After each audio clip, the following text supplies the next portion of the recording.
అందరికీ నమస్తేనల్లా. అనుకున్నదే అయింది. సెప్టెంబర్ 30 లోపు స్థానిక సంస్థల ఎన్నికలు నిర్వహించాలి అని చెప్పేసి హైకోర్టు ఆదేశాలు జారీ చేసింది రేవంత్ రెడ్డి సర్కార్కు, ఎన్నికల కమిషన్కు. ఎన్నికల కమిషను ఇక తుది ఓటర్ల జాబితా ఏదైతే ఉంటుందో దాన్ని ఫైనల్ చేయాలని చెప్పేసి దానికి ఒక డేట్ ప్రకటించిండ్రు. తుది నివేదిక అని చెప్పేసి ఇంకొక డేట్ ప్రకటించారు. మొత్తం మీద ఇదంతా వేసుకుంటూ పోయిండ్రు. ఇప్పుడు రేవంత్ రెడ్డి గారు ఢిల్లీకి పోయినరు. 54వసారి ప్రయాణం. మరి సారు వారికి అంత తీర్వాటం ఏడ దొరుకుతుందో ఏం కథనో తెలియదు. ఇలా స్థానిక సంస్థల ఎన్నికల విషయంలో ఒక కీలకమైన చర్చ సమావేశం పెట్టే అవకాశం ఉంటుంది. స్థానిక సంస్థల ఎన్నికలు ఎప్పుడు నిర్వహించాలి అనే అంశం మీద చర్చ జరుగుతుంది అని చెప్పేసి నిన్నటి నుంచే వార్తలు వైరల్ అయినాయి. ఆ చర్చ జరిగింది. ఆ చర్చ ఏదో మనం మాట్లాడుకుందాం. ఒక సబ్స్క్రైబ్ చేసుకొని సపోర్ట్ చేయండి. సెప్టెంబర్ 30 లోపు స్థానిక సంస్థల ఎన్నికలు నిర్వహించాలి అని చెప్పేసి హైకోర్టు ధర్మాసనం ఆదేశాలు జారీ చేసింది. ఇక హైకోర్టు ఆదేశాలు జారీ చేసింది కదా, నిర్వహిస్తారు కదా స్థానిక సంస్థల ఎన్నికలు. ఇప్పటికే పల్లెలలో గ్రామాలలో పాలన కుంటుపడ్డది. మొత్తం నిర్వీర్యం చేసి పడేసిండ్రు. ఆగమైపోయింది. సర్పంచులు లేరు, ఎంపీటీసీలు లేరు, జడ్పీటీసీలు లేరు, వార్డు మెంబర్లు లేరు. ఆఖరికి సాఫ్ సఫాయి కార్యక్రమాలు చేసేటోళ్లకు గైడ్ లైన్స్ ఇచ్చేటోళ్ళు కూడా లేరు. వాళ్ళు చేసినా కూడా నెలల తరబడి జీతాలు పెండింగ్లో ఉంటున్నాయి. గ్రామ పంచాయతీ కార్యదర్శులకే జీతాలు పెండింగ్లో ఉంటున్నాయి. వాళ్ళు కాంగ్రెస్ నాయకులు ఆగడాలు తట్టుకోలేక వాళ్ళు ఏం చేసుకుంటారో కూడా తెలుస్తలేదు. ఇట్లాంటి పరిస్థితులు ఏర్పడ్డాయి తెలంగాణ రాష్ట్ర వ్యాప్తంగా. దాదాపు ఈ ఫిబ్రవరి వస్తే, అంటే ఇది almost September, October, November, December, జనవరి, ఫిబ్రవరి, ఇంకో 5 నెలలు అయితే స్థానిక సంస్థల ఈ సర్పంచ్ల పదవి కాలం ఏదైతే ఉంటుందో అది ముగిసిపోయి 2 ఏళ్ళ పొద్దవుతుంది. ఇంకో 5 నెలలు అయితే ఇంతవరకు సర్పంచ్ ఎన్నికలు పెడదాం. ముందుగాల ఏమన్నారు వాళ్ళ చాలా హింట్లు ఇచ్చిర్రు. ముందుగాల పొంగిలేటి శ్రీనివాసరెడ్డి మాట్లాడితే ఆయన మీద గుస్సాయించిర్రు. నా శాఖ గురించి నేను మాట్లాడాలి కానీ నువ్వెట్లా మాట్లాడతావు అని చెప్పేసి, ముఖ్యమంత్రి అనౌన్స్ చేయండి నువ్వెట్లా మాట్లాడతావు అని చెప్పేసి ఆయన మీద ఆయన నాలుక కంట్రోల్ చేసే ప్రయత్నం చేసిర్రు. ఆయన తోక కత్తిరించే ప్రయత్నం చేసిర్రు. తర్వాత మంత్రి సీతక్క కూడా మాట్లాడిర్రు. పెడతారు కావచ్చు. కోమటిరెడ్డి వెంకటరెడ్డి అయితే ఇక వచ్చే ఎన్నికలు అయిపోయాయి, ఈ 10 తారీఖుకే షెడ్యూల్ విడుదలవుతుంది, ఎన్నికల షెడ్యూల్ విడుదలవుతుంది అని చెప్పి అయితే ఏమో ఇక స్థానిక సంస్థల ఎన్నికలు వస్తాయేమో. ఊళ్ళల్లో పంచాయతీలల్లో సర్పంచులు ఉంటారు, ఎంపీటీసీలు ఉంటారు, జడ్పీటీసీలు ఉంటారు. ఇంకెట్లా రివర్స్లో ఎన్నడూ లేని విధంగా ముందుగా జడ్పీటీసీ, తర్వాత ఎంపీటీసీ, తర్వాత సర్పంచ్ ఎన్నికలు నిర్వహిస్తామని చెప్పేసి కూడా అనౌన్స్ చేసుకున్నారు. ఈ 42% రిజర్వేషన్ ఏదైతే ఉంటుందో ఈ 42% రిజర్వేషన్ ఇక గవర్నర్ ఆమోదం తెలిపిర్రు. గవర్నర్ కూడా బిల్లుకు ఆమోదం తెలిపిర్రు అని చెప్పేసి కావాల్సుకొని డైవర్షన్ పాలిటిక్స్ బీహార్ ఎన్నికల కోసము అట్లాంటి వార్తలు కూడా వైరల్ అయ్యేటట్టు చేసిండ్రు.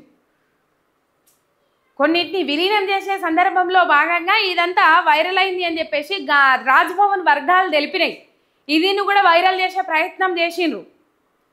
అయితే ఈ బీసీలకు 42% రిజర్వేషను, ఈ బీసీలకు 42% రిజర్వేషన్ ఒకటి పెండింగ్లో ఉన్నది. అండ్ గ్రామాలలో తెలంగాణలో తీవ్రమైన వ్యతిరేకత ఇగో ఇట్లా ఈ లెవెల్లో పోతా ఉన్నది. ఇది కొంచెం కాదు పెరుగుడు, ఏకదం ఇగో ఇట్లా వెరుక్కుంటూ పోతా ఉన్నది. ప్రజా ఆగ్రహం అంతగానం వెరుక్కుంటూ పోతా ఉన్నది.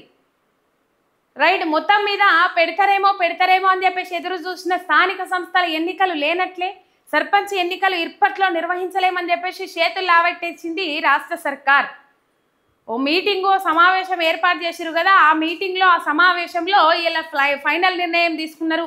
ఏదైతే హైకోర్టు ధర్మాసనం సెప్టెంబర్ 30 తారీఖు లోపు స్థానిక సంస్థల ఎన్నికలు పెట్టాలి అని చెప్పేసి ఆదేశాలు జారీ చేసిందో, ఈ సెప్టెంబర్ 30 లోపు మేము స్థానిక సంస్థల ఎన్నికలు నిర్వహించలేం అని చెప్పేసి వాళ్ళు మాకు ఈ టైం సరిపోదు అని చెప్పేసి ఇంకో పిటిషన్ దాఖలు చేయడానికి ముందట అడుగేస్తూ ఉన్నది రాష్ట్ర సర్కార్.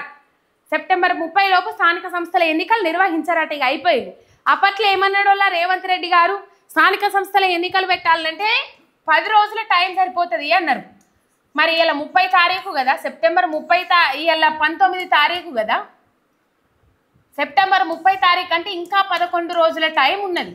ఈ 11 రోజులలో నిర్వహించవచ్చు కదా. మరి ఆయన లెక్క ప్రకారమే ఎందుకు స్థానిక సంస్థల ఎన్నికలకు పోతలేరు అంటే ఒక భయం పుచ్చుకున్నది. ఆ భయంతోనే ఇంకా 3 ఏళ్ళే మేము ఉండేది, మళ్ళీ వచ్చేది లేదు అధికారంలోకి అని చెప్పేసి డైరెక్ట్గా అనౌన్స్ చేసుకునే పరిస్థితి ఏర్పడ్డది. మంత్రుల కానుంచాలి ముఖ్యమంత్రి దాకా ఇక మనం వచ్చేది లేదా, అయిపోయింది మన పని, తీవ్రమైన వ్యతిరేకత ఉన్నది, సబ్బండ వర్గాలు రోడ్లెక్కుతా ఉన్నాయి, నిరసనలు వ్యక్తం చేస్తూ ఉన్నాయి, ధర్నాలు చేస్తూ ఉన్నాయి, రాస్తారోకాలు చేస్తూ ఉన్నారు. నిరుద్యోగులు, ప్రభుత్వ ఉద్యోగులు, ఆర్టీసీ కార్మికులు, ఆశా వర్కర్లు, అంగన్వాడీ టీచర్లు, రైతులు, విద్యార్థులు, నిరుద్యోగులు మెయిన్ సంవత్సరం లోపు 2 లక్షల ఉద్యోగాలు ఇస్తాము, మీ బతుకులు మారుస్తాము, మీ అమ్మ నాయన భవిష్యత్తు మారుతుంది. ఆటో నడుపుకునే పిల్లగాడు ఆటో నడుపుకునే టైన పిల్లగాడు మళ్ళీ ఆటోనే నడుపుకోవాలనా? లేదు. ప్రజాపాలన అత్తే, ప్రజాప్రభుత్వం అత్తే ఉద్యోగాలు ఇస్తారు, జాబులు ఇస్తారు, ఇక నా కొడుకు ఆటో నడపాల్సిన అవసరం లేదు అని చెప్పేసి అడ్వర్టైజ్మెంట్లు, యాడ్స్, అబ్బబ్బబ్బబ్బబ్బా సెల్యూట్ కొట్టాలని వాళ్ళ వాటికి. అధికారం కోసం ఎన్ని విధాల ప్రయత్నాలు చేయాలనో అన్ని విధాల ప్రయత్నాలు చేసిండ్రు. ఇలా ఆ నిరుద్యోగులు ప్రశ్నిస్తూ ఉన్నారు, ఆ నిరుద్యోగులు గర్జిస్తూ ఉన్నారు, ఆ నిరుద్యోగులు అడిగే ప్రశ్నలకు సమాధానాలు లేవు ముఖ్యమంత్రి దగ్గర, రేవంత్ రెడ్డి సర్కారు దగ్గర. సంవత్సరం లోపు 2 లక్షల ఉద్యోగాలు ఇస్తా అని చెప్పేసి 20 నెలల పొద్దైనా 20 నెలల పాలన గడుస్తున్నా కనీసం 10,000 ఉద్యోగాలకు నోటిఫికేషన్లు కూడా ఇయ్యలేని పరిస్థితి. ఇలా ఎటువంటి ప్రభుత్వాన్ని నమ్మి మోసపోయినాం రా మనము అని చెప్పేసి నిరుద్యోగులే నెత్తులు కొట్టుకోవాల్సిన పరిస్థితి. దానికి తోడు గ్రూప్ 1కు సంబంధించిన అంశంలో హైకోర్టు ధర్మాసనము ఒక చెంపపెట్టు లాంటి సమాధానం లాంటి తీర్పు ఇచ్చింది. లాగిపెట్టి చెంప మీద కొట్టినట్టు పారదర్శకతతోని నిర్వహించాలి ఈ ఎగ్జామ్స్. మళ్ళా అది సింగిల్ బెంచ్ కాదని చెప్పేసి డివిజన్ బెంచ్లో అప్పీల్ దాఖలు చేసిరు, పిటిషన్ వేసిండ్రు. రాష్ట్ర సర్కార్ సిద్ధమైంది నిరుద్యోగుల గొంతు కోసేటందుకు. మొత్తం మీద ఈ సెప్టెంబర్ 30 తారీఖు లోపు స్థానిక సంస్థల ఎన్నికలు పెట్టరట. హైకోర్టుకు పోదామని చెప్పేసి డిసైడ్ అయినరు. మాకు మీరు ఇచ్చిన టైం ఏం చేసిరు? గుడ్డుగురాల పలుదోమినారు. 3 నెలల పొద్దవుతుంది. 3 నెలలలోపు స్థానిక సంస్థల ఎన్నికలు పెట్టాలని చెప్పేసి 2-3 నెలల కింద కదా సెప్టెంబర్ 30వ తారీఖు లోపు ఎన్నికలు పెట్టాలని చెప్పేసి 2-3 నెలల కింద కదా హైకోర్టు ధర్మాసనం ఆదేశాలు జారీ చేసింది.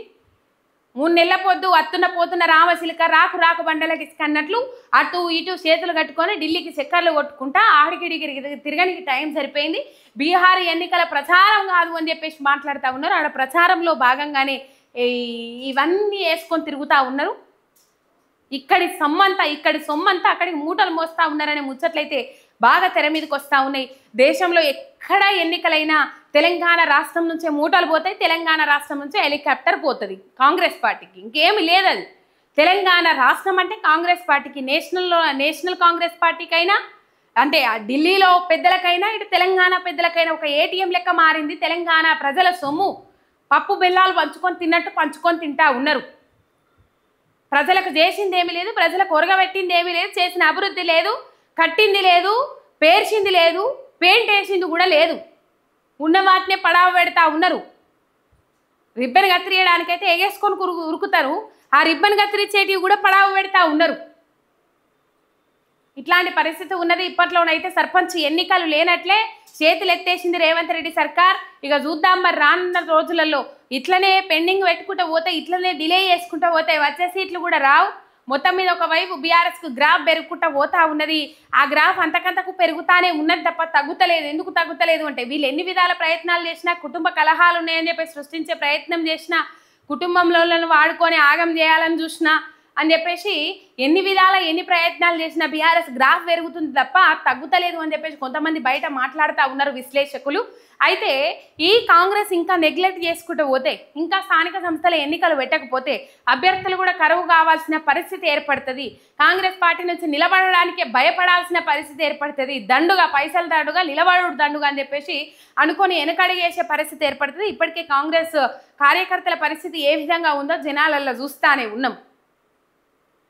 రైట్. మొత్తం మీద రేవంత్ రెడ్డి సర్కార్ సర్పంచ్ ఎన్నికలు లేనట్లే అని చెప్పేసి చేతులు ఆవట్టేసింది.